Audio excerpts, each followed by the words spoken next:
Hello and welcome back. It should be pretty obvious, I'm doing this again. It really went down well. I'm amazed that people liked hearing from me, but it's absolutely great. As you can see, I'm not in the south of France anymore. This is England and it's not a particularly nice day. It's quite early in the morning, well, early for me on a day that I've not got to work. It's about 8:30, 9 o'clock. I'm going to sit down and do some writing, hopefully knock out a few words, a few thousand words in the next little while. You can see I've got notes here, so I have to keep doing this even more professionally, but that means I keep glancing down.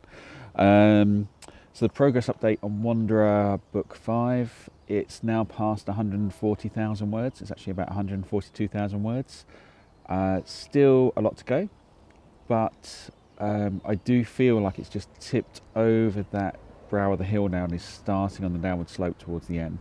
And from experience of the last books, that's when things start to really speed up, because it gets very exciting.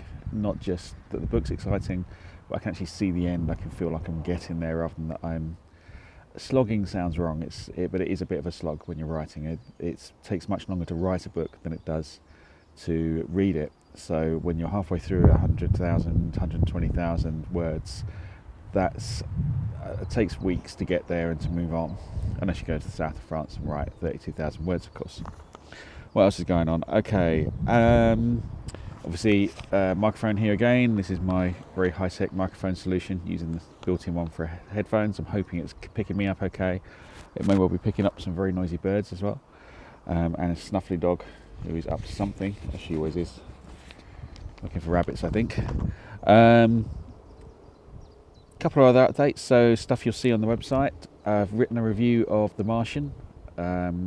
Spoilers for the review, not for the book or the film. Brilliant book. Totally recommended. Go grab hold of it and read it. Read it before you see the film. Film's good, very good actually, but the book's better, and I would say you'll probably end up reading the book again after the film. But yeah, really good. And something new, so some of you might have noticed the writing in code section of the website. It's an area I've been putting together for authors to give them information. It's had about 2 articles on it for about the last year, maybe 2 years. It is now actually getting some useful information. So I have added so far one review of a promotion site for free books. So it is a paid site. In this case it's the Fussy Librarian, which is a really good site.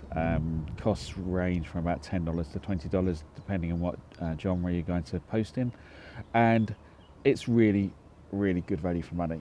But you can see exactly how good value for money on the article I've written. It's got a breakdown of the total number of sales total number of free downloads each time I used it, and also of the downloads per dollar, so that's the effectiveness for the price.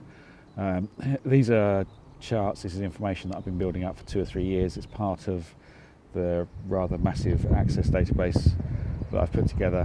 One of the advantages of being an IT consultant, of being a coder, is that I can put a lot of tools together to track what's going on. Okay, dog has found a stick.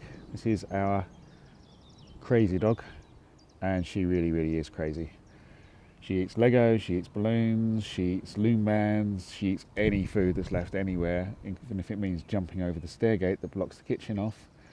And she has a habit of ripping away into bags as well if she thinks there's food in there. She's also nearly 12 years old, but acts like a puppy. I take her on runs with me. I run 3.5 miles. She runs something like 6 or 7 miles if I'm not careful, but she did get stiff the last couple of times. And her name is Poppy, a name which I use an awful lot. Poppy, what are you doing? Pops? No, completely busy. Okay, so that's one of the crazy members of my family, but not as crazy as I am. So we've done the microphone, we've done the location, done the progress update, done writing code, review of The Martian. One more important thing. So I always appreciate it when people send me information, send me useful links, really interesting stuff to look at. Especially if it's stuff that I can then pass on. I'm not always very good at getting around to looking at it immediately, as anyone who's tried to email me knows I'm sometimes very fast to read the emails, very slow to get around to responding to them. So one in particular, thank you very much to Dennis, who sent me, let me get this right, a TED talk on the most mysterious star in the universe. I'll try and put a link up from this. Really interesting, really worth looking at. Talking about a star which doesn't behave as it should. So without giving too much away, the dimming of the light as something transits the star is a very complex pattern. And one possible answer for that is aliens, which of course everyone jumps to straight away. But in this case, when the TED talk goes through it, it is a reasonable proposition. Obviously, it's likely that it's going to be a different reason, but it is really interesting. So definitely worth checking out. So that's it from me here in sunny England. I'm going to go in, crack on. Actually, no, I'm going to go in and make a coffee first, then crack on and write some more on Wanderer Book 5. So thank you all for listening. Apologies for the bed hair. I haven't got around to actually sorting that out yet. I'm here on my own today, so looks don't matter so much. Thank you and goodbye.